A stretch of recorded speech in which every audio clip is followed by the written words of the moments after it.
Hey, this is Matthew. Today I'm talking about how to create long-term friendships as an adult as opposed to being a child or a young person. If you're new here, my name is Matthew and my goal is to spark you to think differently so you can create new possibilities for yourself in your life. Adult friendships. They're sort of much more hard to come by than the younger adult version. And there's a reason for that. If you think back to your younger days or particular times where you made good friendships in your life, what you'll notice is that there was a few things that went into creating those friendships. If you think of like a high school or a university days, often friendships are created because you are continually exposed to this person. You don't know them initially, but you sit next to them in a class, and then you sit next to them in the next class, and then over and over and over. And after 3 months, 6 months, you become friends with them. And then that friendship develops over time as you have even more exposure to them. Then you might end up being long life friends or lifelong friends. And that's certainly the case for me with some of my lifelong friendships.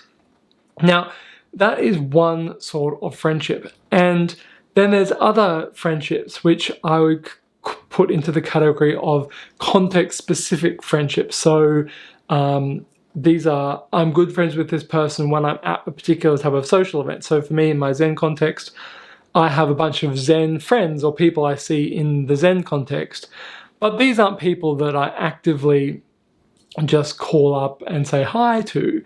And so what do I mean by a friend? That's probably a good place to start.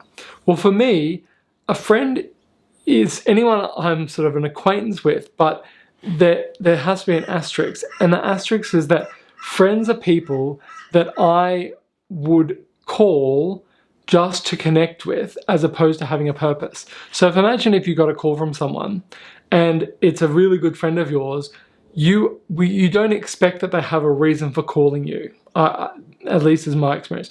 My friends call me and we just want to have a chat or see how each other's going or what's going on in life. And same with family.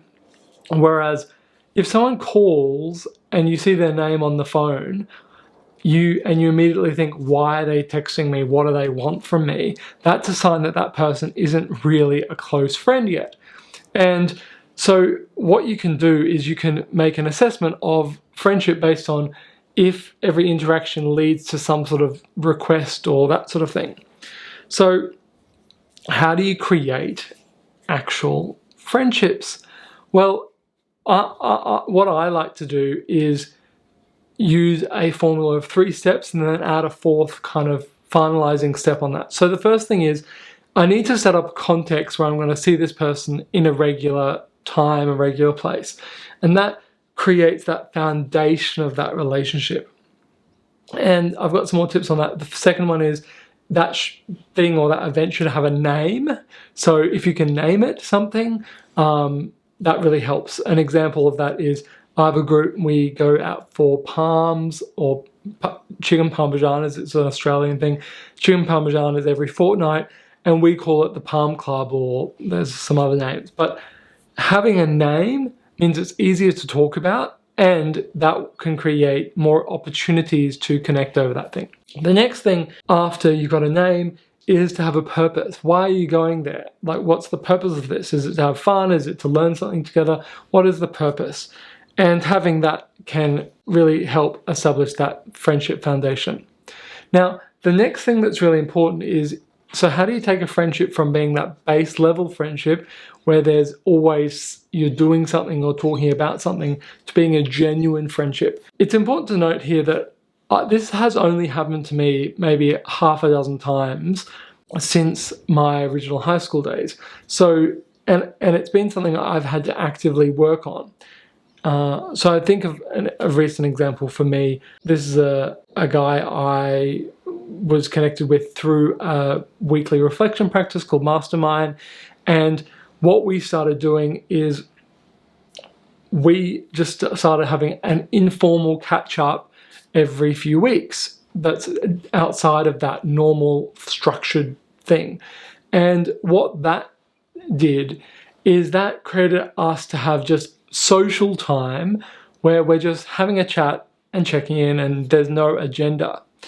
And that no agenda conversation that just, oh, let's have a quick check-in, see how you're doing, have a quick chat, really sets a foundation for those calls or those hangouts where there's no agenda. We just hang out because it's good to do that, or it feels good, or we enjoy each other's company. And then I explicitly raise it as one of the things that I think is a good friendship is that you can call someone and you don't have to have an agenda. You don't have to have a purpose of calling. You're just calling to connect and say hi, even though there is a purpose. And so by adding that agenda and being explicit about the fact that you just want to connect and actually be friends, it can really help building that foundation of friendship. Now, of course, what I'm not implying here is that every friendship you need to be talking about the same things or at the same level, but what I'm encouraging is that you should be able to just call up a friend and just have a chat without a purpose. And that's a really good sort of gauge of what a friendship is. In any case, that's all for this week. If you're interested in learning more from me, hearing more from me, I put out an email newsletter every week. I've been doing it for over a year now. I'm very proud of that, actually. And until next time, the journey continues.